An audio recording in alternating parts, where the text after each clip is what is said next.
Clement Masombo, KTN. Now, 3 days to the end of the first term, schools are still grappling with incomplete capitation, underscoring a familiar cycle of funding shortfalls. Senior schools have received just 6,500 shillings of the expected 11,000 shillings per learner, exposing a widening gap that continues to strain operations and cast doubt on the reliability of government disbursement systems. Listen in.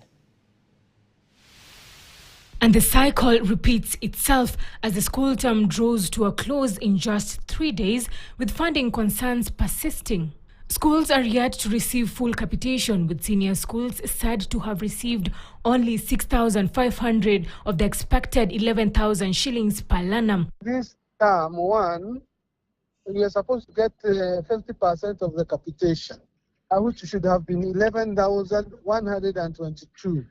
But what was sent to schools, what the schools got in the accounts is 6,577 per student. School capitation is released in 3 structured phases: 50% in first term, 30% in second term, and 20% in third term. However, delays and inconsistencies continue to disrupt the schedule, complicating planning and delay school operations. The solutions are being provided. Last term laid bare the severity of the funding crisis, with many schools receiving barely half the required capitation, while others got nothing at all. Even as the government defended the delays, citing a term-long verification exercise aimed at streamlining data and addressing systematic inefficiencies in the funding allocation, school heads now warn that mounting operational costs continue to pile up, worsening the financial pressure.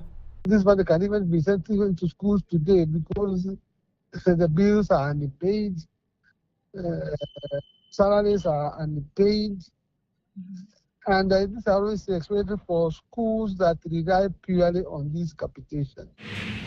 The ministry insisted that full capitation will follow once verification report is complete, anchored on the accurate learner data. However, the reality on the ground sharply contrasts these assurances as schools continue to grapple with delay and partial disbursement, exposing persistent flaws within the system. And